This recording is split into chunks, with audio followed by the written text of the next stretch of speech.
Auburn hurting, and I mean hurting, after a historic loss at LSU. How historic? Whew. Look at that stat, Laura. AP top 20 teams had won 209 straight games when leading by 20 or more points versus unranked opponents, but leave it to Auburn to break that streak. You know, Paul, I hate to get too wrapped up in these streaks and the mental effect it could have, but it did feel like at some point when things started to not go Auburn's way, because they could have taken advantage. They had so many opportunities to just win that game and put LSU away. Then Tiger Stadium gets involved, Death Valley gets involved, and suddenly it's like, uh-oh, are we going to not do this again? It sort of felt like that.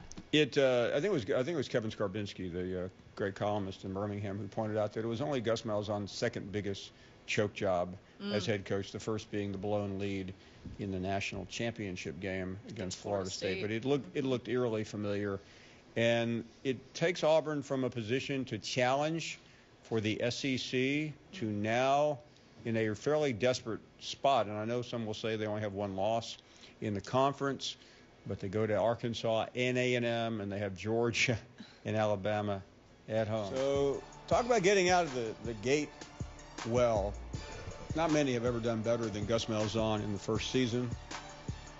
7-1, the lone loss at Baton Rouge. Since then, Laura, it has been just plain average. Hey, well, when things were going well, Cam Newton was also involved, which I think is worth noting. It's just, is it fair to draw a line of demarcation? Yes, because these are the last 4 years, and I'm really anxious to talk to Brandon Marcello, because Gus Malzahn, in some people's minds, started the season on the hot seat, but when we sat with him at media days, you would have never known it. He was as confident as anyone I've seen. Because I think he knew he has a really good team. Yeah. And quarterback aside, their defense is excellent. Their defense can compete with great. Every team in the SEC. And yes, I'm including Alabama in that category. Their offense, you didn't really know what was going to happen at quarterback, but you knew they had a run game that would make a difference. And that has been the case for the majority of the time. But, truly what this was more about, Paul, is LSU's adjustments. I really think that. I think LSU outcoached Malzahn. Listen, look at the schedule for a second. We made a lot out of the Clemson loss. Since then, you have to ask the question, what has Auburn really done? They've beaten a bunch of pretty average teams, maybe average to mediocre. And now, I can't – Arkansas is the most perplexing school in the SEC right now in terms of their just poor play. But after Arkansas – you got to look hard to figure out where Auburn gets a win other than La Monroe. And should Auburn lose to A&M, Georgia, and Alabama, I'm really anxious to hear what Brandon Marcello has to say, because that would be I'm sure you'll probably disagree with me here, since you seem like you disagree with every. I walked in today, Randy, and I said, Laura, it's a beautiful day, and she said, it's really not. I did not. That is a lie. That didn't even happen. You're just making stuff up now. Welcome back to the program, Brandon Marcello. I can't remember how many Mondays we talked to you, Brandon, where the question is always the same, like what's up with Gus Malzahn. Thanks for the time, and where are we on this Monday? Well, a lot of people are angry, as they probably should be, after blowing a 20-0 early second quarter lead at Baton Rouge and being unable to score in the second half. The reasons for that loss are pretty clear if you watch the game and seen these other losses Auburn's had in the Gus Malzahn era. They got into their turtle shell and got real conservative with the play calling offensively, and Auburn lost control of that game and ended up losing. So, Brandon, when you think about Gus Malzahn and just where he goes from here, you mentioned it, and just how fans are so upset by this. What do you see for them for the rest of this season, especially considering the way that the schedule now seems really backloaded? Yeah, I mean, I thought that, the key game for the entire season and what would define whether they could compete against Alabama and Georgia would be at LSU. And LSU's having, a bit of a down season. They're not as great as everybody maybe thought they were going to be as a top 10 team. And Auburn was favored for a reason for the first time there in like 30 years. And for Auburn to do what they did Saturday, I think it puts a big question mark on what can happen the rest of the season, the rest of the way. I think it even puts a question mark on a road game here in a couple of weeks at Texas A&M. The Aggies are playing better defense right now, and I would say they're probably about on the level of LSU at this moment, and Auburn just lost there. So there's a lot of question marks, and going into this season, everybody thought that, if Gus Malzahn has 4 losses or so, that could put him on the hot seat, and he's already got 2 right now. And as you said, this back half of the schedule is very loaded. Brandon, what do you think is the line of demarcation for him? Certainly 3 losses would put him in severe danger, but what if it's Georgia and Alabama? That would be 8-4. I think that he would very much be on the chopping block and facing a potential ouster at that point. Also depends on how those games develop. I mean, you know this, Paul. I mean, the worst thing for them is to lose to your rivals, Georgia and Alabama, for 4 straight seasons, and then also, lose a game the way you did at LSU. Here of late, I think, is you're seeing a troubling trend, no matter who the offensive coordinator is, and it shows that Gus Malzahn still very much, obviously as a head coach, as he should be, making the calls as to what they should be doing. But Auburn has started off fast in their last 5 losses dating back to last season. But in the 5 losses they've had since last season, they have scored a grand total of 9 points in the second half. That's ridiculous. And that's play calling. That's not making adjustments. LSU, one of their linebackers just straight up said that all they did to adjust in the second half against Auburn was they brought an extra man in the box and they attacked one gap that they were having an issue with, and they slowed Auburn down running the football. Auburn became predictable on play calling. They ran the ball 17 straight times on first down at LSU, and that's just a recipe for a loss. Brandon, I don't know if you saw, but Heath Evans put together like a resume of sorts trying to apply for the Auburn job. If you saw it, what was your reaction to seeing a former Auburn player do something like that? I think, Auburn folks can be their own worst enemy. It happens in the worst of times sometimes, and I think Keith Evans doing what he did kind of shows the frustration. I mean, you're starting to hear more and more former players speaking out about what's going on right now with the program. Another former player, lesser known, that recently played for Gus Malzahn, Nosi Igwe, penned a letter himself telling Keith Evans to keep his mouth shut. Wow. It's kind of troubling times, back and forth between everybody, and it's really starting to heat up outside. Brandon, let me interrupt on that and ask you something. And number one, explain the Jay Jacobs situation. Number two, in quoting from a column by one of our colleagues, Kevin Skarbinski, he said there is a fractious relationship between Jacobs and Gus Malzahn. In fact, he said the two barely speak to each other.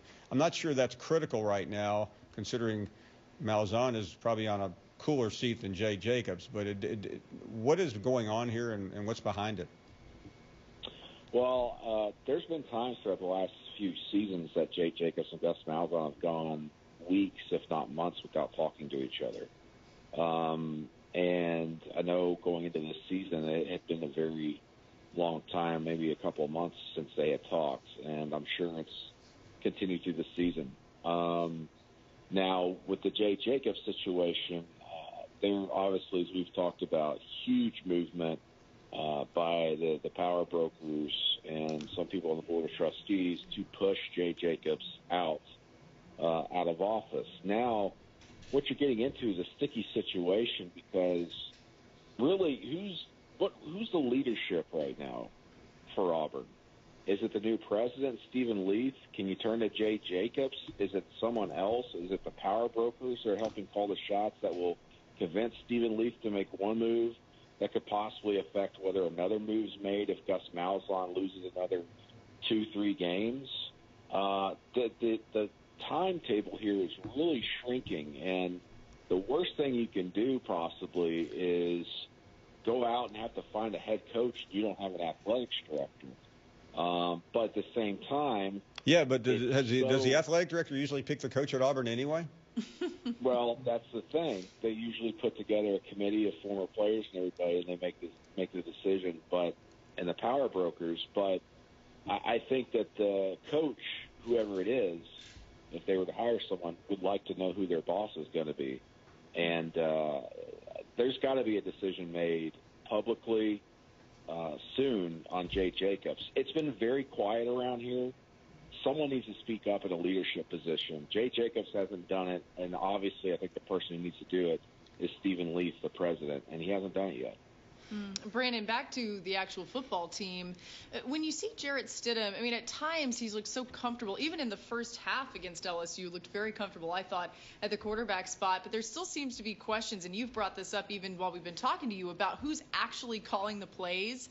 Some question about whether or not he has the ability to audible out there. What are your thoughts on Jarrett Stidham and how, going forward, they could maybe make him more comfortable? Well, they came into that game a little hamstrung at the receiver position. Kyle Davis, one of their better receivers, did not travel with the team, and his issues might continue down the road as well. He's missed 2 games this year that were not related to injuries. He's got some off-the-field things he's dealing with.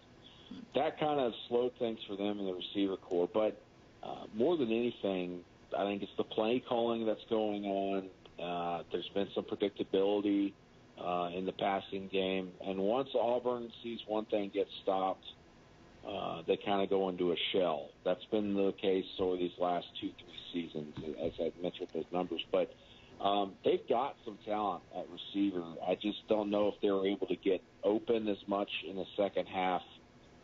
They had a few drops, 3 at the very least, I remember. And right before DJ Shark had that punt return for a touchdown, Auburn had 3rd down, of course, and they threw a deep pass to Darius Slayton. It should have been caught, but he dropped it. And that would have flipped the field, maintained possession for Auburn, and maybe Auburn goes down and scores. But instead, LSU had a touchdown on the very next play. It changed the complexion of the game, even though Auburn was seemingly giving the game away from that point on. But I think Jarrett Stidham is a very, very good quarterback. He's just been put in some bad positions with play calling and then also just with an injury with Kyle Davis that really shook things up for them.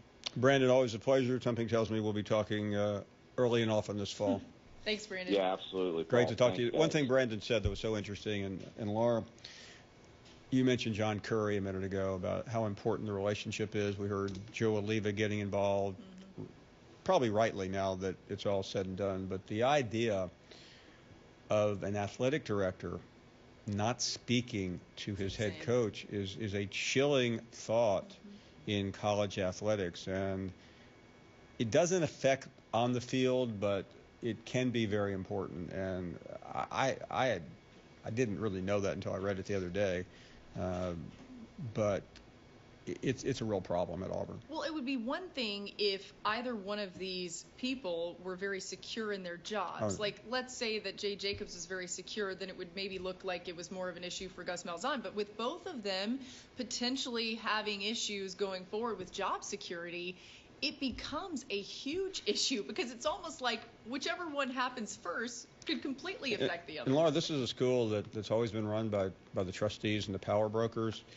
And now you have a battle for power, and there's nothing more intoxicating as a booster or an alum than being in the middle of a coaching search.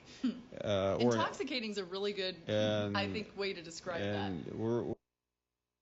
And some of you watching around the country go, well, I thought Malzahn's right. He's okay right now.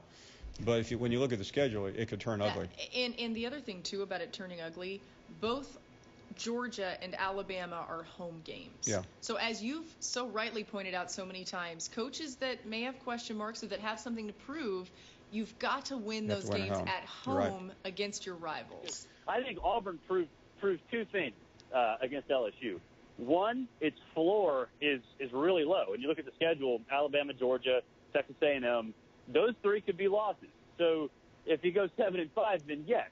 And if they go 7-5, it's going to be a direct result of what, Gus Malzahn has done in the previous two losses, and that's going to a ridiculously conservative and predictable shell when there's no need to. Auburn played not to lose, not to win, and that's the biggest problem. Now, I think the flip side of that is, what if Gus Malzahn figures it out and takes his hands away from an offense that obviously has a high upside? Well, then they could still potentially win the West. So, I think it depends on how the next, few games go. And I think ultimately what we've seen from Gus Malzahn is that it's hard for him to step away and not at least dictate the style of play that they have offensively. Now, he can say Chip Lindsey called those plays, and he may be right, but he still dictates, philosophy. And I think he's proven that,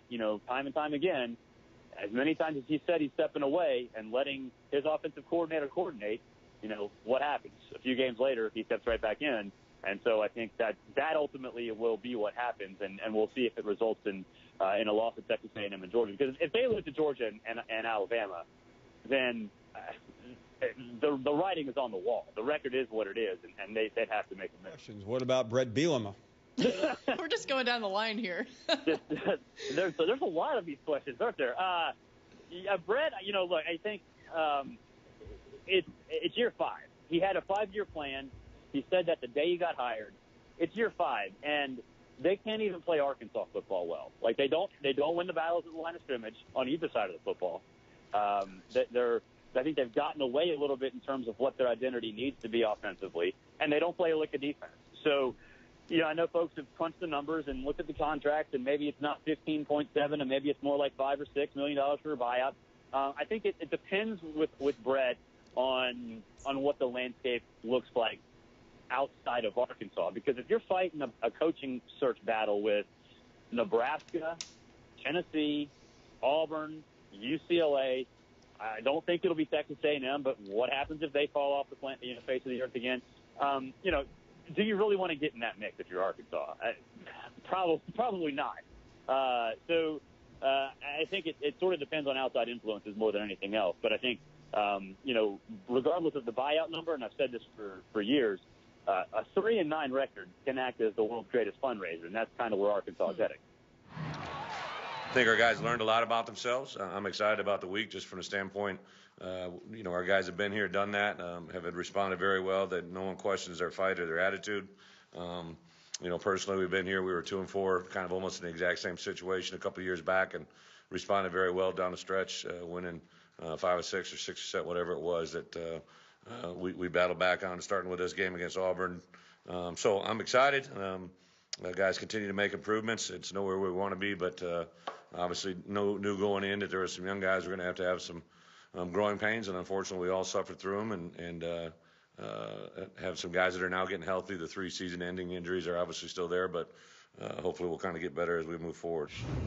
They're a good football team, obviously top 10 team that lost a tough one on Saturday I watched the film late last night, really all 3 phases, offense, defense, special teams, and two teams were battling really hard to get competing, and I think their quarterback is a very, very good player who throws a very good football. Their running backs, 21's a very explosive player. He's going to get the majority of the reps as of late. Up front, they play a scheme that they do a lot of movement east and west. But when they come downhill, they got big boys that can do that as well. Put 21 at quarterback. He brings a different dimension when they run their little wildcat package. Defensively, they all got those single-digit jerseys up front. They're big, good-looking, athletic cats that I got a lot of respect for what their defensive coaches have done the last couple of years, and it's a game, an SEC game, like everything else. You you got to play the game and obviously, withstand the moments that go against you and ride the ones that are for you, and hopefully come out on top. Just the way they ended a year ago, it'd be fair to say that from the time they walked off the field last year to where we are, they've made themselves aware of it. There's a lot of not just amongst the players, amongst the coaches. Obviously, some of their coaches, including Gus, had already been here, and his story that involves the state, and they've tried to recruit a lot of our players, a lot of our guys that are here that are in-state guys. I would say that most of the time, the guys that had multiple SEC offers, Auburn was in the mix for those guys. So there's a lot of personal stories to that too. So I think there's a lot in this game that's invested more than just the game itself. Young man in Auburn at the school paper wrote a column, just posted, LSU loss a familiar sight should mean the end of Gus Malzahn. Peter Santo is at the Auburn Plaisman. Peter, thank you very much. Do I understand correctly you're a freshman? Yes, freshman here at Auburn. Wow. So, I mean, I get the article. I thought it was fantastic. Talk a little about your thought process going into it, and I realize it's early on in the process, but that's a pretty bold statement to make for somebody on the school paper. I mean, I pretty much just write what I see. I don't really take sort of my, I kind of just write about the games how I see them. I don't really take into account that I'm working for a school paper or anything like that. I just kind of write what I see. So, Peter, just for the people who have not read the article, tell us a little more about what you think Auburn should do with Gus Malzahn. I mean, I think it's time for a change at head coach here at Auburn. I mean, the losses that we're seeing, they're coming in big games, the games with a lot of build-up. They're coming to really the big players here in the SEC, Alabama, Georgia, LSU. And not only that, but we're seeing Auburn lose in similar ways where they struggle in the second half. They struggle to move the ball on offense, and they really get dominated up front at the line of scrimmage. And I think really some of that goes back to play calling, and they ran the ball 17 straight times on first down against LSU. That's for almost 3 consecutive quarters. I mean, I think at some point you have to question the play calling there. We're talking to Peter Santo, and Peter, you've obviously conversed with a lot of students. What are other students saying when you talk to them, watch games with them, go to class with them about Gus Malzahn? I mean, I think everyone's kind of fed up. I think we've all, every year we get this, with Auburn, we get this hype and this build-up where, they win a couple games and all of a sudden they're like, oh, is this the year they're really going to challenge Alabama? And every year they sort of have a letdown in one of these games where really they're supposed to win before they even get to that Iron Bowl matchup. And I think that's what everybody here is hoping for, to have the Iron Bowl really mean something with Auburn being a real threat and a real player. And we don't think that as students that Gus can get us over that hump. Peter, you interned, if I'm understanding this correct, at the Boston Herald. Is that right? Yes, I did. Okay, so what about Boston, an incredibly passionate sports town, has prepared you for everything that you'll face in the SEC as a writer? Yeah, I mean, Boston is where I'm from. I got sort of, I've gotten a quick start relative, sort of my life, covering high school football there. And, I mean, I think it's just a sports-crazed town. And I think moving down here, I see so much of a lot of similar aspects where everyone, football is life here. It's like a religion. I mean, it's different for me in the college game. It's not really something that I really, I followed it, but, not to this extent until I really got here. So I think I kind of bring sort of a new perspective in that I sort of see things kind of realistically, and, I'm not blinded by, I haven't been an Auburn fan my whole life, so I'm not, I followed the team really the last 2 years since I kind of knew that I was coming down here. So I don't consider myself to be blinded by that. In terms of how you think this should be handled, and the reason I bring this up, Peter, because a lot of people had thought about Gus Malzahn on the hot seat, and then he got off to a pretty decent start, and now here he is again. I mean, what's your take on the school chain of command, because as you know as a student, Jay Jacobs is in the crosshairs as well. I mean, I think, the whole kind of athletic department from the top down is obviously, they've had a lot of things happen in the last few months. And, that's why I think, any change, wouldn't come from after the season. It's not going to be drastic. They're not going to do it right now. They're going to let the season play out and then sort of evaluate things. And that goes for Malzahn and Jay Jacobs as well. You won't see, I don't think you'll see a change in that role before the end of football season. Finally, when did you come to this conclusion? Had you thought about it before the game, or was it just the way that Auburn played in the second half? You finally just threw up your arms and said, it's time? No, I had seen this coming for a while. As soon as, as far as this game, as soon as LSU brought it back to 23-14 at halftime, I knew that the second half was not going to go well. And, even, Auburn had built some momentum with some big, blowouts in the SEC, and I think I was really definitely in the minority among people here, and then I definitely had my doubts, and I really, I knew that LSU was not a given for Auburn to win, and, I think people get on me for looking at Auburn football kind of negatively, but I just kind of see it how I see it, and this was not a surprise to me, and I saw this coming for sure. What if I told you that LSU would overcome a 20-point deficit? You believe that? I would ask you what team. Not this one this year. Exactly. I would have said, what team are we talking about? But look, my hat's off to LSU and Dave Aranda. His adjustments in the second half of that game were phenomenal, and he stalled Auburn. We are still befuddled as to what transpired there in Baton Rouge. The 20-point deficit, the largest overcome by an unranked team against an AP top 10 opponent since 2013, and the third largest since 2005. Before Saturday, AP top 10 teams were 182-0 when leading by at least 20 points against unranked opponents since 2014. Time to go inside the SEC, presented by Auto Owners Insurance. Here's Gus Malzahn. We get leads in the second half. We can't let that happen again. I can't let that happen again. And we've got to do better. I've got to do better in those type scenarios. And just from a head coach's standpoint, I mean, the reality is, we have a good team. And, we've got to put that loss behind us. We're not executing, but we've got to correct that. And that's my responsibility. And we've got to do better in the second half, especially when we have leads. Now, you're talking about just the last 5 losses. We got to do better, and we've got a plan to do that.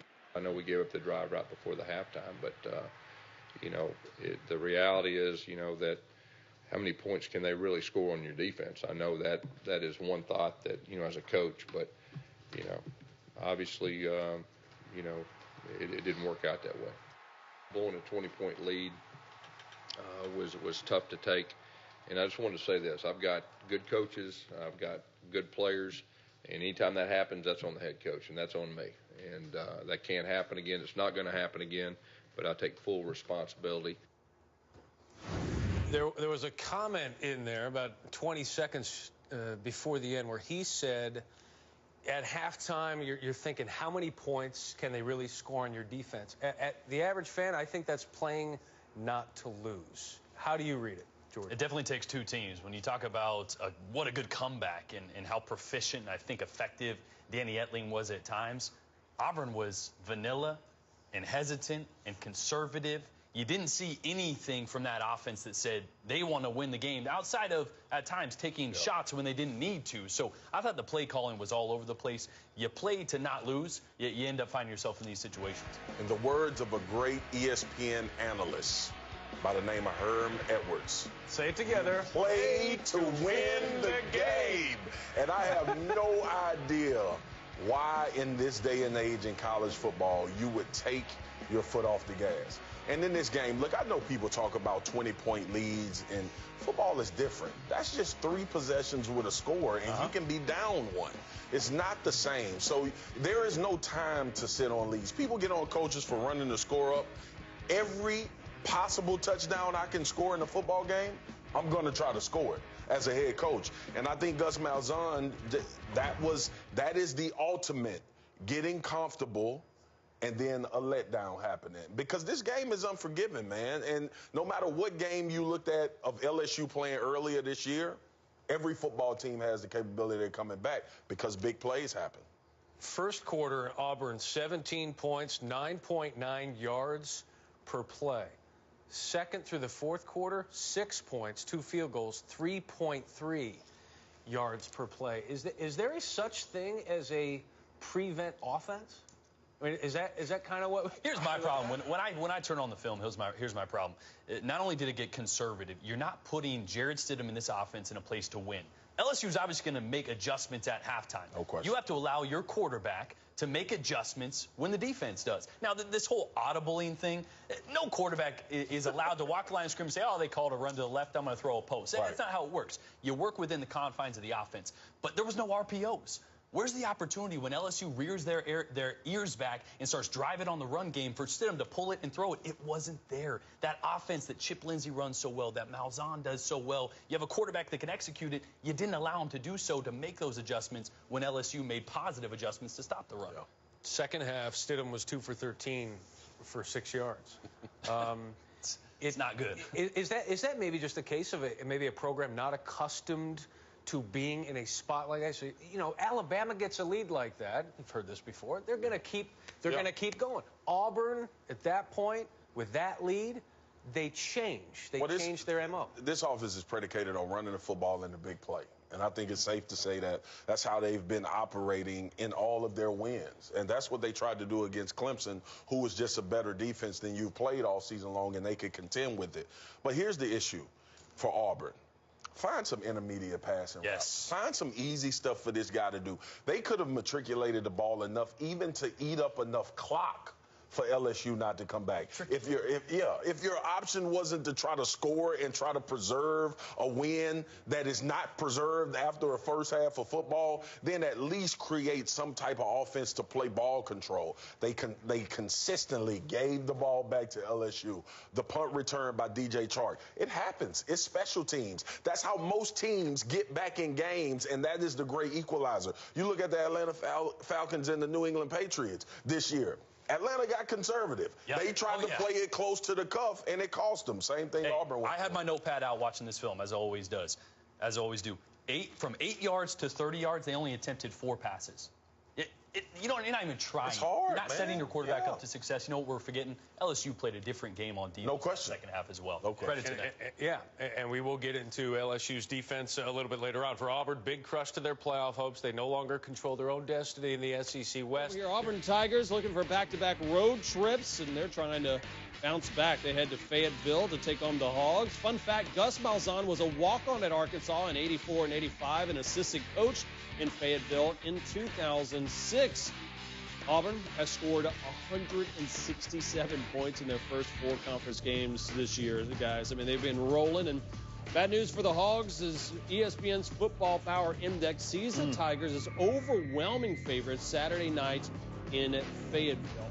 What team are we going to see, DJ, with the Auburn Tigers after, frankly, a collapse of epic proportions in Tiger Stadium last week? I think that's why you see a better team this week because of what happened last week. You look at some of the things that happened that transpired throughout that ball game, and Auburn did not look like the team that everybody expected them to, especially versus a very quality LSU team in the last couple of weeks. So I expect them to be refocused. I expect Gus Malzahn to have this offense back to what he was used to doing, scoring points and running the football. So I expect them to put a better performance out this week than they did in the second half of that game. Guys, Auburn's going to win the game, okay? Winning the game. Auburn's going to win the football game. Auburn's going to win the game. But that's not the issue. The issue for Auburn, you saw how they didn't just fall in the polls. Right. They plummeted in the polls because people say, you know what, I don't believe in this team.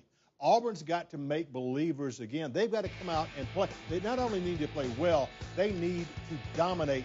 Jarrett Stidham, they need to put him in a position to have a big game. Real quick, was that Stidham's issue last week, or was that Chip Lindsey, the offensive coordinator, and Gus Malzahn? Who was more at fault in this? I thought it was both, but I think the fact that they ran the ball so many times on first down, you put the quarterback, you don't want to put the quarterback behind the chains down in distance. I just think running the ball on first down put him in a tough situation. Is that fair, DJ? Running the ball does help a quarterback. I agree with that. But majority of the time, though, the coaches, they give you the play. You have to execute it. We saw a couple plays in that particular script there where he was throwing it into coverage. He was throwing behind the receivers. Those are things that's not on the coach. You have to execute it once the plays are come in and then be successful while you're throwing it. So it's half and half. Stidham has to play better. He's expected to, especially this far down the road. This is a psychological game for Auburn. Auburn's going to win the game, but how do they look? Do they look good enough for people to sort of start believing in them again? Do you not believe that Arkansas could catch lightning in a bottle with perhaps not Austin Allen playing quarterback this week, but we could see for the second week in a row Cole Kelly. Who's 6'7". I think he's 7'7". I think at this point he's a big man. He's a big dude, but he's kind of intriguing. Of course, hey, good luck to you in your first game. You got to play in Bryant-Denny Stadium. Right. I'll give you some good stats. He's done really well. He's throwing it around pretty well in the red zone. This guy's 7 for 11 and 3 touchdowns. He takes care of the football. He's not the most agile guy, as we see right there. He's not going to break any ankles in the open space, but he has an arm. He can sling it. He looks similar to a guy that played there a little while, in Ryan Mallett, maybe? Heard of him. Tall kid. I heard him. Well, here's the thing. Kevin Steele, the defensive coordinator at Auburn, he's a young quarterback like this. He's going to do a lot of things to confuse this young man. He's going to show him stuff he has not seen. And I think it will be very difficult. Pressure packed to say the least. You're calling Auburn. We'll see if there may be a little bit of an upset in Fayetteville. So you like Arkansas? That's what you're saying. Just, you know what? I'm not. You guys are the Arkansas. Professionals. I just here hosting because I'm just going to tell you now that we're going to switch gears and Jared Stidham. And Ed Ashoff had him as one of their X factors. I don't know. I don't know if he's an X factor, but then again, I'm not quite sure what we're going to get for him this week. Stidham's been up and down a little bit. He's played well at times, and you love what he brings to this offense when he is playing well. But there are other guys I think that have really complimented him really well, and that guy for me is Kerryon Johnson. I like Kerryon Johnson. Since he's came back, this offense has been rolling. Kerryon Johnson, you look at what he's done. He's got 13 touchdowns. You heard me talk about it earlier, hold on, DJ. You're trying to convince me that Kerryon Johnson, the star of Auburn football, is an X factor. That's the A factor. Usually the quarterback is. Usually the quarterback is the X factor because he's the guy who touches it every single down. But I would say since Kerryon Johnson's returned, Stidham has played better. We talked about earlier in the segment Josh Allen, who's had a sack in every game. Right. Every time that Kerryon Johnson has played, he has scored a touchdown. I get it. Last 3 games, he's averaging about 150 yards rushing. He's been that guy. I think the X factor right now for Auburn football is actually not a player. I think it's Chip Lindsey. We saw what they struggled in that second half against LSU. So 17 straight runs on first down? I think the X factor right there is actually a coordinator. They need to call that game a little bit different for. You're right. I mean, I think you're spot on by that. They got to find ways not to just make Kerryon Johnson an effective runner, but they also had to find a way to do that with Stidham as well. He has to be one of those guys who can adapt to those different situations and play better. So Chip Lindsey, I like that, bringing in your own X factor. All right, I'm just trying to give you a run for your money. So this is the FPI. Very strange numbers this weekend. This is the road team. This was a total beatdown last year, 55-3 in Auburn, and Auburn is the prohibitive pick to beat Arkansas. Let's head out to Fayetteville. Our good friend Cole Kublik will be on the call with his compatriots Saturday night. Cole, it's still hard for me to believe that this game is that one-sided. I say that, but of course I've seen Arkansas play as you have, and maybe that's why. Help us better understand this game and what it means to both clubs. Positive. Both coaches are battling fan bases, at least big portions of their fan bases that believe that they should be replaced, so that adds some pressure. You want to get your teams to bowl games and finish the season as well as possible. Gus Malzahn thinks his team still controls their own destiny. You heard him say that after the LSU game, but I actually think there are some things that Arkansas can take away from what LSU did in the second, third, and fourth quarters against Auburn, try to apply them in this game, and potentially have some success. Now, listen, there are mismatches that work both ways in this game. I think the biggest mismatch in this game is the Arkansas offensive line against the Auburn defensive line. How do you neutralize that? That could be very problematic. But on the other side of the ball, Arkansas's got some guys defensively, and Paul Rhodes is a great defensive mind. If they take a little bit of that blueprint and can somehow slow down, just stun, just neutralize the Auburn rushing attack and make them one-dimensional, push them into third and longs, they have pass rushers that can cause problems off the edge. Auburn hasn't been great in protection, and they've shown they're not going to develop those intermediate routes that allow Jarrett Stidham to get the ball out quickly on a consistent basis. Cole, let's flip it over to the other side because we all know Auburn has talent. And I don't want to be too harsh here because they've lost to Clemson. Sneezing thinking about it. And what we saw last week at Tiger Stadium, those are tough places to win, two of the toughest in the country, but they could have won both games. They were in both games, competitive at times in both games. Paul, I just think it's the way that they look. And most fans, and obviously doing radio in Alabama, I know not all fans, understand that your team is going to lose games at certain points in time. It's a reality. It's going to happen. But I think when you hear things about we're going to get better at this, we're going to do this better, we're not going to let that happen again, those things will not take place again. We're going to repair that. It's that repeated message that just does not seem to be real, that Auburn fans are frustrated. And then what you see on the field, the product that's being delivered when things don't go well, seems to be exactly the same. It's a carbon copy of what it was the previous time that the team either struggled or lost a football game. Fans are intelligent, Paul. I think the most intelligent college football fans in this country are fans that cheer for the schools in this conference. They know what's happening. They know why things are happening. They don't have to know everything about the intricacies of every program. And it's just the repetitive failures in certain areas that I believe has a lot of Auburn fans frustrated. So let me pick up on that. And frustrated, I'm not even sure describes it. You're in Alabama. I mean, I talk to a lot of people here, but I don't do a show that's based here anymore. And this week, Cole, I mean, you're an Auburn alum. You played for that team. The negativity level from Auburn fans, maybe it was an overreaction, was higher than almost any other fan base, including Tennessee. Explain that. Well, there are probably a lot of Tennessee fans, Paul, that have thrown in the towel, and they realize that the possibilities of what this season could have been going in haven't been there for some time. I think Auburn fans going back 2 weeks ago thought this team could still make a run, potentially challenge for a Western Division championship, maybe be in Atlanta. And the college football playoff, albeit way down the road, there was still a little bit of that particular light at the end of the tunnel for Auburn fans. Now, that just does not seem to be the case. So I think the frustration with Auburn fans comes from a lot of different areas. And I agree with you, it is there.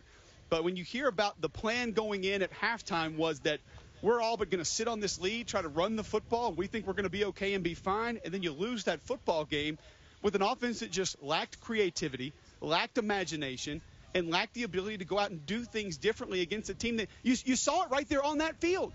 You saw it for a couple possessions that you could be successful, and then poof, it just vanished. That is going to drum up frustration with any fan base, Paul, because you get a taste of it, you know you have it, and then it's gone. How could you not be upset with that? Finally, I hate to just harp on the Malzahn issue, but early in the season, there was this back and forth about whether he was calling the plays, whether Chip Lindsey was calling the plays. When Auburn loses, the narrative is it looks like Gus took back over the cooking. What's going on there? Well, I think we're past the point of who's calling plays. To me, that's something, going back to what I just referred to a few moments ago of that repetitive, the back and forth, the excuses, the blaming, the discussion that never really seems to align itself with one another. I think calling plays right now is not the problem. I think the menu, the recipes that are given to the game plan of plays that are even allowed to be called is the first problem. And then I think past that, it comes down to game management and what are you giving your players on the field to potentially be successful. When you get man coverage, you need routes that can beat man coverage. You need man beaters. When you get a team that can pressure you with 4 and they're going to drop the rest of their defense of secondary and linebackers in coverage, you have to have more guys going out in shorter pass plays. You have to have shorter routes, intermediate routes, quick throws, get the ball out. The quick ball distribution just hasn't seemed to be there when Jarrett Stidham has needed it.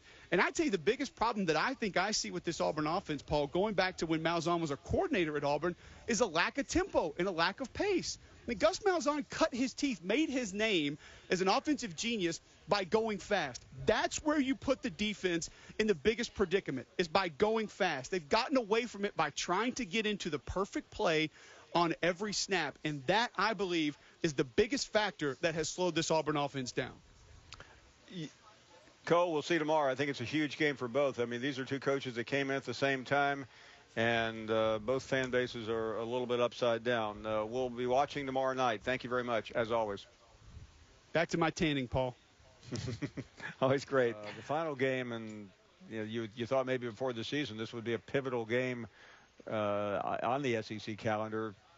Both teams are struggling, but one team looks a lot better. That's Arkansas hosting Auburn. Auburn, the team that most expect to win this game. Do you agree? Again, I do agree with you in that, but you said it right there. Both teams are struggling. And just a week ago, I thought that Auburn was a team that maybe had a chance to work their way into the college football playoffs at the end of the season.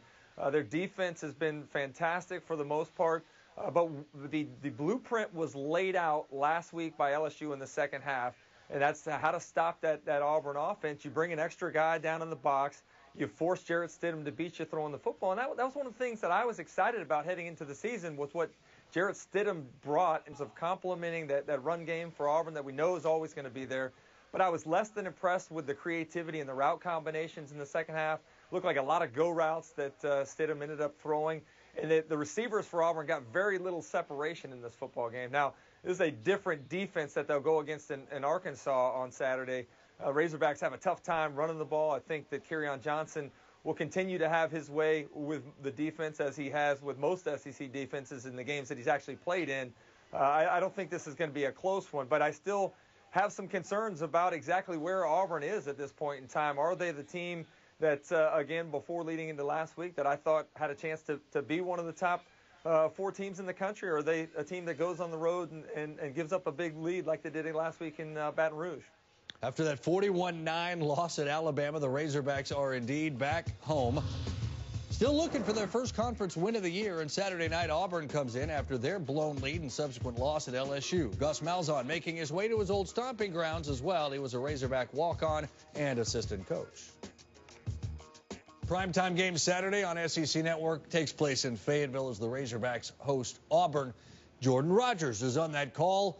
It is windy, you can tell by the top of Jordan's head, but I know you're going to fight through it because, quite frankly, that's what you do. Jordan, let's go. I'm going to need a change of hairspray probably at some point. Somebody just come up and hammer you there while you're doing this. Right. Let's assume, nothing official, let's assume Cole Kelly, though, gets the start for Arkansas. It'd be his second career start after last week. How has he progressed since that start against Alabama? Yeah, well, Cole Kelly's a kid that doesn't lack any confidence, so there's no stage that's been too big for this young quarterback that doesn't have a ton of experience. I think what bodes well for his development is, albeit the outcome was not what they wanted last week, anytime you play a team like Alabama and you make some plays, which he did make some plays, and he also had some mistakes that showed his youth. But when you make plays against a good defense, that builds confidence. You put things on film that you can learn from, and you can build that confidence from. So Cole Kelly had an advantage last week of getting into some experience and some game experience where he was a little bit over his head at time, but that's something that he's going to build from. He has all the tools, 6'7", 270, can throw it through a brick wall. So this wind, if there is some wind tomorrow night, it's not going to be a problem at all for this young kid. Yeah, he should be all right there. This team, though, has struggled. This has been a difficult season, I know, for the Razorbacks. You've spent some time around them in the last couple of days. I know you've talked to them. What's the feeling? What's the state of the program from their perspective? I think the state of the program is that they're still developing. Yeah, there's some areas, some position groups where their depth and their skill isn't exactly where they want it to be. But talking with Paul Rhodes about this defense, every single week they're getting this scheme more and more, getting more comfortable with this scheme. And the plays that you saw them give up, they're a play away or a half a second away of holding their assignment from playing some good defense. And I saw in the first half against Alabama, there was times they looked really, really improved from what we saw on film last year. So there's moments where we're seeing the development really on both sides of the ball. And then on the offense, you're having receivers and guys on the outside like Jonathan Nance and guys step up that are going to be, big time players. And you're seeing the improvement week to week, but there's definitely some development that's needed with some of these young guys on both sides. All right, let's go to Auburn now. The tough loss last week at LSU. They looked so good for early on and then really, quite frankly, fell apart in the last half of that football game. How do they rebound now?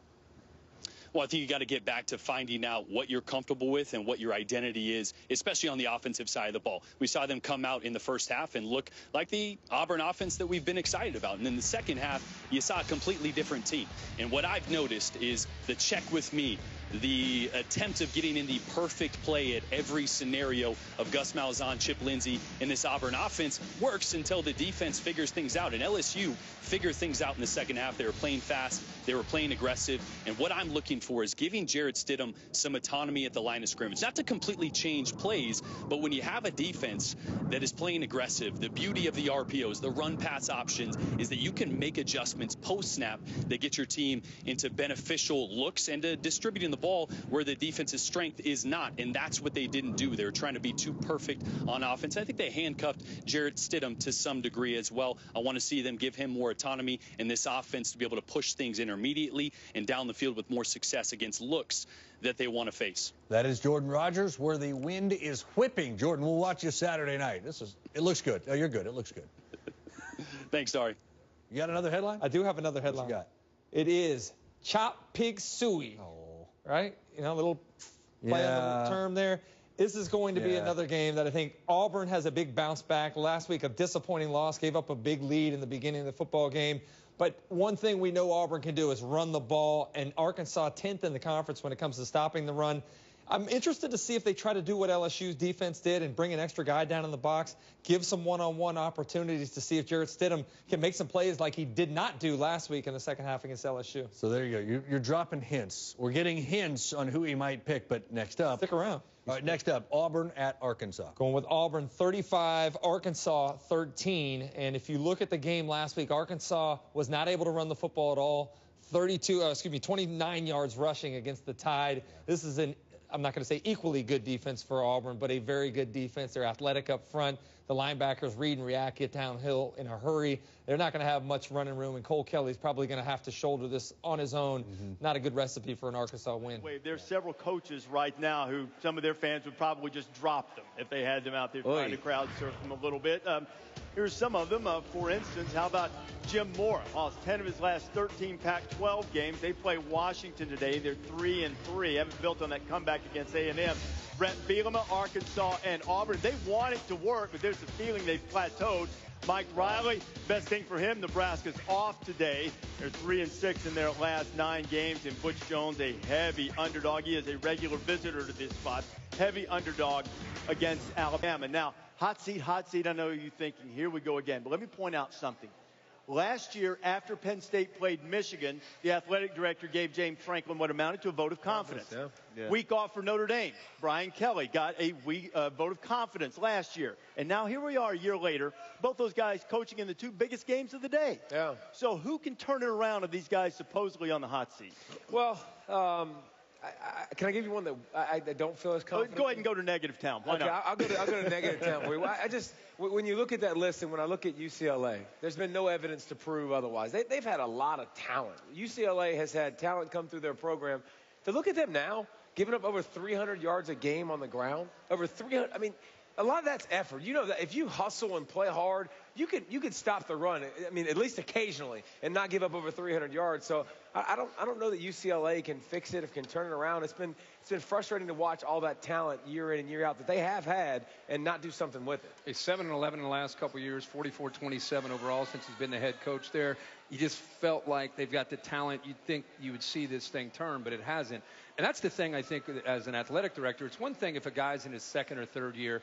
Guys start to get in their 4th and 5th year, and you start to kind of see, to me, it's not a win-loss thing.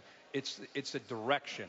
It's a culture. That's why last week I did the Arkansas-Alabama game. It's easy to look at Arkansas and say, you know, they're this team, you know, what are they doing with Brett Bielema? To me, of the 3 that we're talking about, Des, I think Brett Bielema, because of he's still respected, he's still liked, they still want to play for him. Says a lot about a coach who's struggling. So I think if you get a couple guys in there, you can get it turned. But not this year necessarily. Well, when you look at Jim Moore at UCLA and you hear him speak and you watch him do press conferences, he doesn't seem like he really cares to be there any longer. I mean, so I think that ship has sailed. I agree with you. Brett Bielema, I wrote down the schedule. You know, he's at 2-4 right now. I know 0-3 though in the conference. But when you look at the schedule, I think he can win probably 4 games and get to a bowl game. His athletic director, Jeff Long, really likes it. He wants him there, but Brett needs to give him a reason to keep him. Yeah. And I think if they can win like 4 of these last games, I think they can. They can get to a bowl game. he may be okay. Well, and think about what Brett Bielema came into too. That's fresh off of the Bobby Petrino. I mean, they kind of came into a situation where it's very tough. He kind of did them a huge favor. So I think Brett Bielema's, I don't think he's going to get fired this year. No. I think Brett Bielema has longer than this season. And I think the fans, that's a rare instance where the fans are behind him. The buyout is less than originally reported. Exactly. UCLA, the buyout might be an issue as well. Auburn at Arkansas. Auburn last week up big, up over 20 points on the road in a rivalry game, and then it all came crashing down on them. LSU woke up, ended up winning the game 27-23. Now they got the big fella, Cole Kelly. Watched him last week, 6'7", 270. He can throw it, but also he'll look to run the football today against Auburn. Auburn, according to FBI, a huge chance to win this game. 86%. I'm going to throw out this little caveat. Remember about this time last year? Arkansas had just gotten clobbered by Auburn 56-3, which is a factor in this game. Came home and took out Florida. Give me a quick pick on this one. Auburn, Arkansas.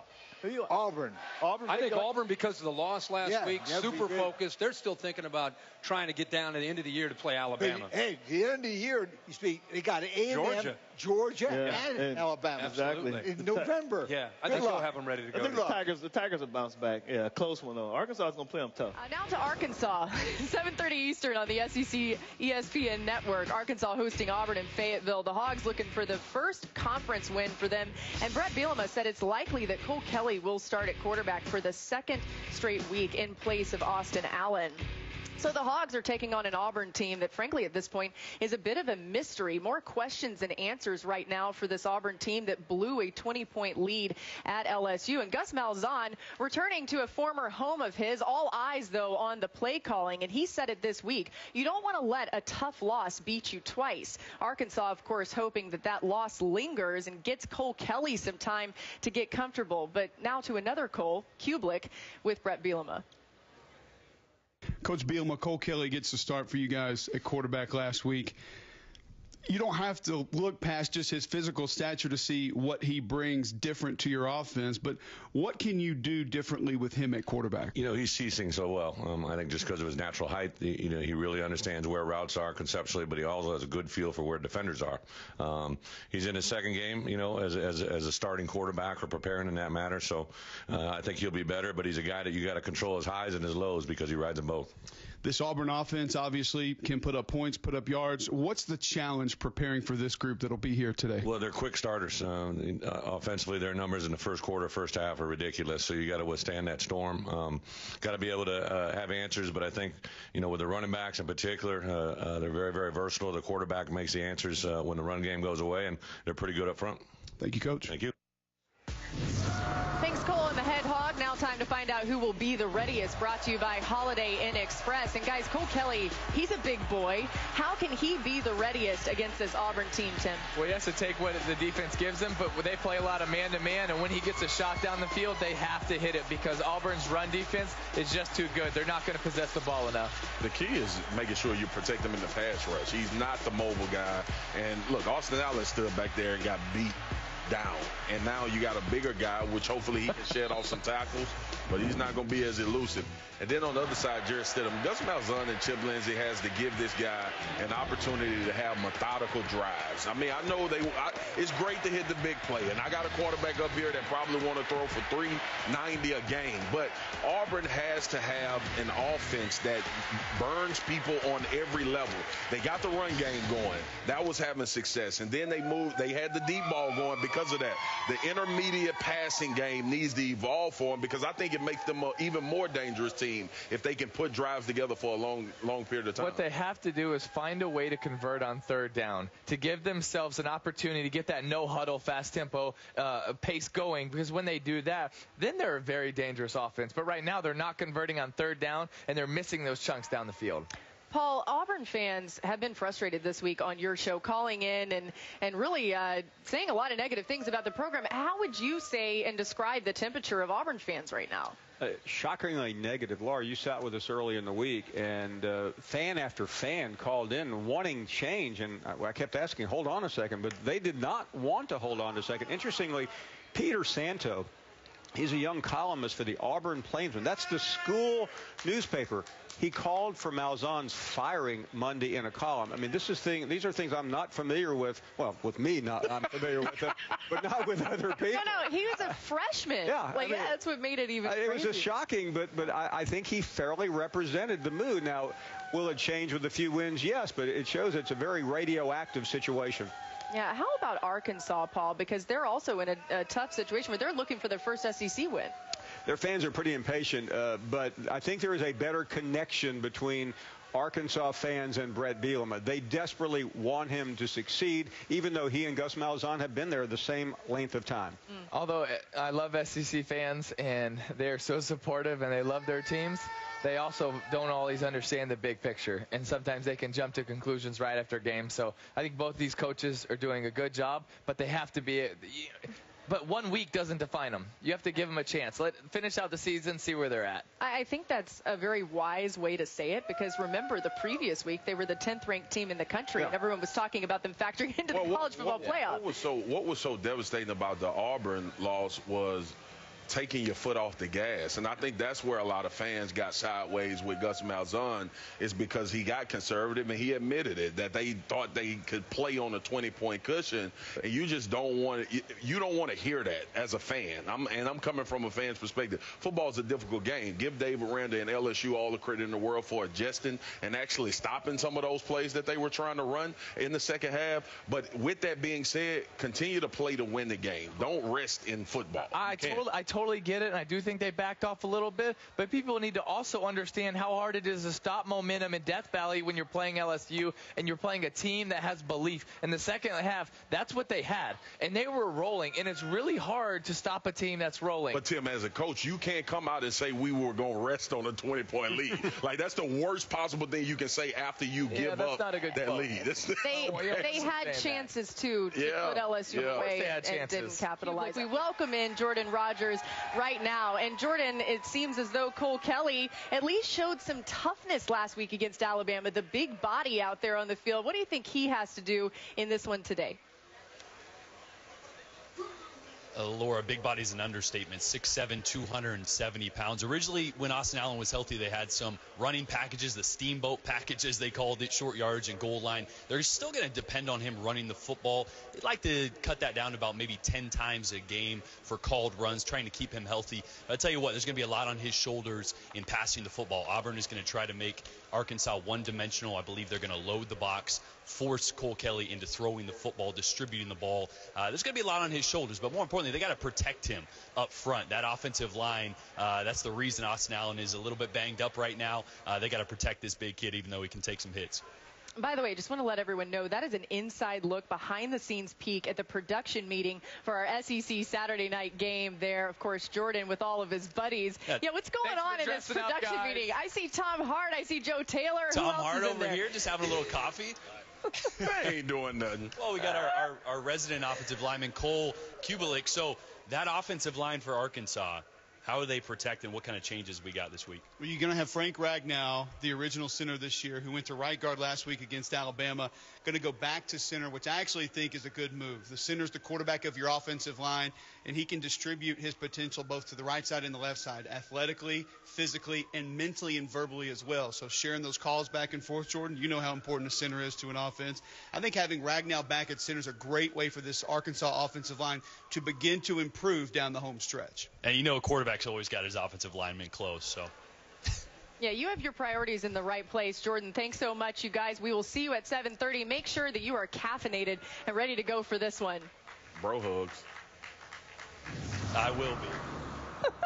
Okay, time now to find out who's taking the next step. Brought to you by Regions Bank. And we heard what Jordan and Cole said about 21st ranked Auburn at Arkansas. Tim, when you think about who's going to win this game, what do you go with and why? Well, I'm going with Auburn. I'm going with Auburn because they have great defense and they're able to hit some big plays. Yeah, they couldn't hit it last week in the second half against LSU, but I think their defense is for real. I think Auburn as well. I'm interested to see how Auburn comes out and plays this game after a devastating loss, but they're the better team in this game. I think the beginning of this game is critical for Arkansas. I want to believe that they can actually pull this off. I don't, though. I think Auburn wins. Elected to the first, so Arkansas will receive.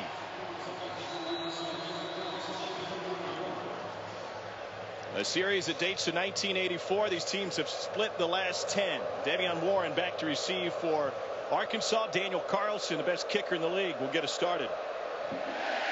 We're underway on the hill, and a line drive kicks out of bounds. Not the start that Auburn was looking for. And they're going to load it up. Full house now. A little touch pass to Eli Stove. Can't quite find the perimeter, and Stove taken down for no gain. Receiver in this Auburn team, he runs a 4.26 40, and the sophomore from Norcross, Georgia, made one guy miss and was able to take it in to set up the touchdown run from his quarterback, Jarrett Stidham. Auburn on the board. See all three running backs. We're going to see a plan to start to figure out this Auburn defense. On 2nd and 10, pocket collapsing. Kelly delivers over the middle for a strike to Jonathan Nance. Bottom of the screen, he might be offsides right now. Way offsides. Oh, there's that flag. Number 91 was lined up a good yard offside. Kelly delivers a strike anyway, and it's a first down for Arkansas. He speeds up. It's the second time we've seen him come off his first read and deliver a strike. Kelly keeps this one. And he's going to lumber his way for an Arkansas first down. So see how this youth and depth in the Auburn back end responds. Lefty Connor Limpert from 34 yards, and it's good, and Arkansas is on the board. At that position, it looks like Auburn's trying to make them run and then go right now. Marion Johnson's helmet came off, he comes out. Cameron Petway in now, and Petway gets met at the hole by Dejon Harris.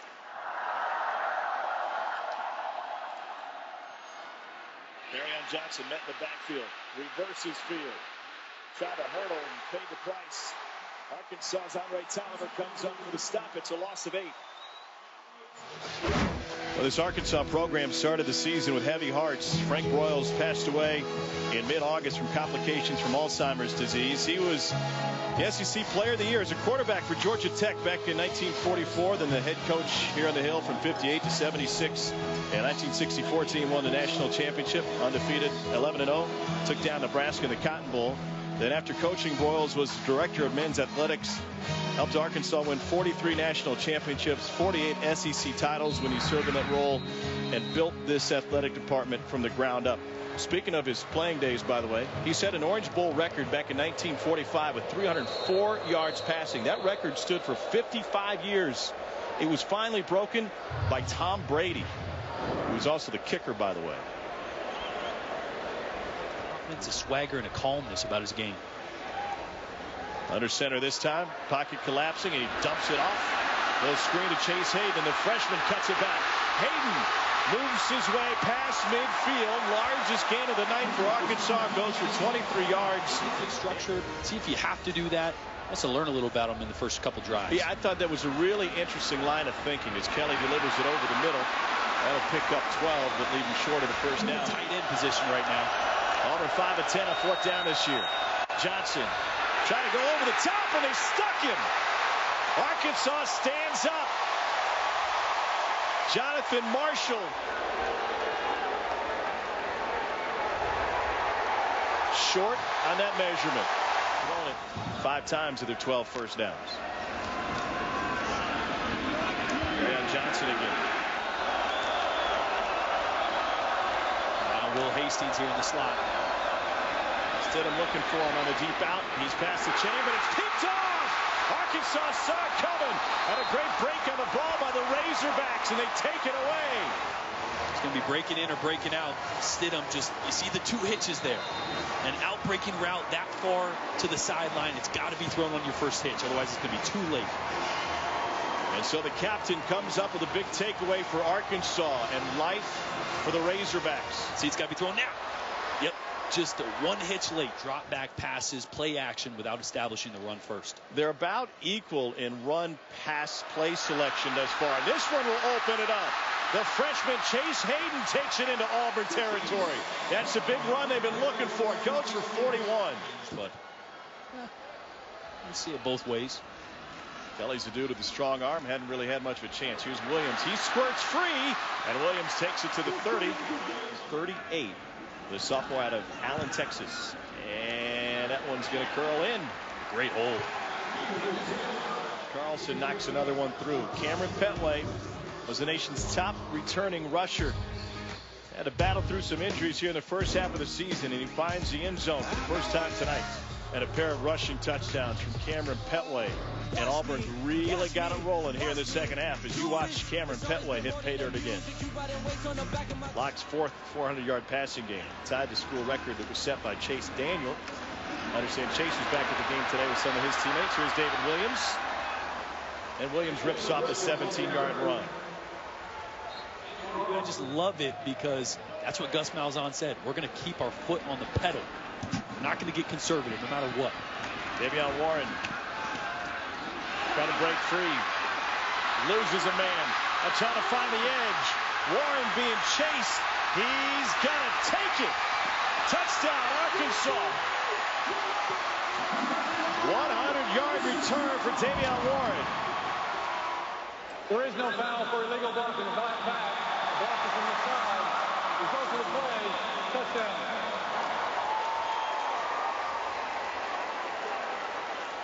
Freshman from Monroe, Louisiana. Trying to give Arkansas a spark. Great vision here on this second cut. Right there. And then all speed to finish it off. I think right here is where they're trying to figure out where that block occurred. It was close, but benefit of the doubt and getting your helmet across the shoulder. Coe's barreling through people. So is Holland. And Kelly gets it away complete for a first down. Cameron Petway with 3 touchdowns. Kerryon Johnson's hit the end zone. And now Devin Barrett with his first. 52 on the board for Auburn. Shea Patterson injured but returned for Ole Miss. Cole Kelly sets up the tight end screen. Cheyenne O'Grady. He's big and beefy. And O'Grady is able to take it down to the 33. As Cole's taken over here mid-season. Yeah, maybe one guy that you get to throw to a little bit more, or one guy that after practice you stick around with, but you don't get all those receivers after practice. You don't get enough reps during practice. Here's Whaley. Nice cutback, and he's to the goal line and in. 2-yard touchdown run for Devwall Whaley, the sophomore from Beaumont, Texas. So he's going to drop to 2-5, winless in the SEC. We'll have to wait and see if and when they can get Austin Allen back, or if that would have made any difference tonight with the kind of pressure that Auburn was able to put on him. Ball just popped up in the air. Dylan Hayes ends up with it. Arkansas gets the takeaway at the tail end of this game. SEC Now is coming up next. We'll get more words of Chisholm coming up. We don't have anything like that for Doring, do we? Put me on the spot. I got nothing. No. Dari, their lead guard, will take you through SEC Now in 6 seconds. Another chance for Arkansas after the takeaway. Dylan Hayes, right place, right time.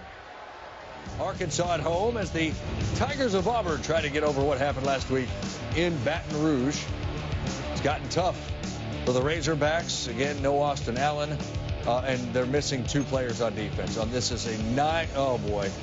You got 1 down, 9 on the field. If it lets you use 11, you should probably have them all out there. Well, right? That would be preferable, probably. Jared Stidham touchdown. Second quarter then, Stidham picked up on the sideline by Kevin Richardson the second. And Jared Stidham's done this a lot this year, Coach. I feel like he's late on a lot of throws. That time, late on the inside break or inside throw on an out breaking route is a bad combination. Arkansas had the turnover, but then went 3 and out. Auburn punting. This was a game-changing. This was a game-changing, momentum-swinging play. You can't have these negative plays happen, especially when you're playing so hard. 3 at that point. Absolutely. Right before the half. Yep. Not good. Another Razorback mistake. They're just not good enough to do this. No. And survive. Auburn then, after the fumble recovery, down towards the goal line. Kerryon Johnson. How about 14 rushing touchdowns on the season? Makes it look easy down there, doesn't it? Indeed. Like the little pitch play. 17-6. Early third. Stidham to Ryan Davis. Takes it inside the 5. That's first and goal. Or Cam Petway. Hey, good to see you, Cam. Yeah. Made a comeback today, didn't he? Yes, he did. Lightning and thunder. Nice little combo. 11 carries, 90 yards, 3 touchdowns for Petway. See, there he is. He looks like last year, too, right? I mean, we saw some Darius Geis look like last year. We got some Cam Petway looking like last year. And he ran physical, too. Yeah. Oh, boy. Look out. Look out. Isn't that how trick plays are supposed to work? That is. Yeah. You actually send the receivers out. Right. Yeah. Davis to Darius Slayton. Pretty good throw, by the way. Great throw on the run, really too. Yeah. Did see some production from the receivers today, Coach. I thought that was something that Auburn's offense desperately needed last week that they didn't get. Auburn wins it, 52-20. Petway, again, the 90 yards on the ground and 3 scores. Well done. Easy win for Jarrett Stidham and the Tigers on the road. It was a big win for our program. You know, we had a tough loss last week and a lot of negative going around. Our guys bounced back. We practiced great on Tuesday, Wednesday, Thursday. It carried over. Very proud of our guys. And now we have the off week, and we need to heal up. We're a little beat up, but I think we're in good shape to finish this thing strong. Coach, really no secret when you see what Cam Petway is able to do when he's healthy. How does he make your team so different? Yeah. I mean, I think you can see when he's healthy, he's a load, you know, and, you know, it's a good 1-2 punch with him and carry on. Thank you very much, Coach. All right, thank you.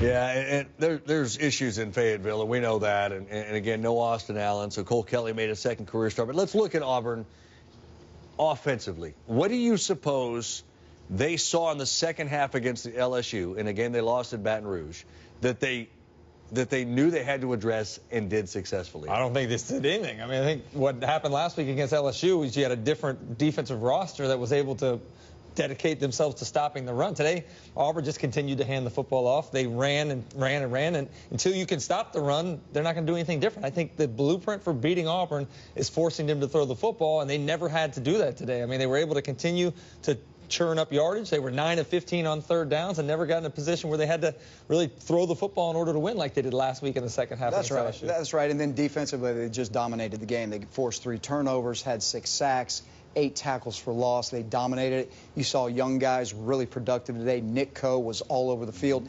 Jeff Holland continues to impress with his sack ability and his aggressiveness. Defensively, I thought Kevin Steele did a great job. He loaded them up there, 8-man front, said Cole Kelly beat us. Yeah. They can't do it. You made a good point, though. That muff punt, you felt like Arkansas's defense believed at that point in time. They were in the ball game. The muff punt ended up leading to a touchdown. Instead of being 10-3 at halftime, it ended up being 17-6. And from that point in time, they lost their heart. Issues in Arkansas, too. That lack of confidence, it looks like, and unfortunately, players. Yeah. They lose faith. All right. Let's stay in the SEC. Check out Auburn and Arkansas. Third quarter, Auburn up 24-6. Cameron Petway, look at him go. In recent weeks, it's been mostly Kerryon Johnson, but how about the big fella? They got him going early and often in this game. 3 rushing touchdowns for Cam Petway. Third quarter, some trickery from the Tigers. Auburn runs the reverse, and Ryan Davis, how about this pass to Darius Slayton? Heck of a pass, on the run, on the money, downfield. Dude, there are starting quarterbacks in the FBS that can't throw the ball that way. Sweet. Auburn, 219 points scored through the first 5 SEC games. That's the most they've ever done in their first 5 SEC games in school history. Darius Geis had a game for the ages, tremendous vision, great job up front blocking, but you see one of the few running backs in the country, once he gets in the second level, he can run away from guys. Next play, Geis will take the carry again following his blockers. Guy had 276 yards. Yeah, LSU has now been on this 3-game win streak. Can they keep it rolling? They look like the old LSU now. LSU all over him. Joe Tessitore was fired up. Etling just loading it to Foster Morrow. And look at the big guy go. Run, Foster, run. Ha-ha. Tigers are roaring in Oxford, aren't they? Love the laughter there from Tess. Evil laugh by Joe Tess.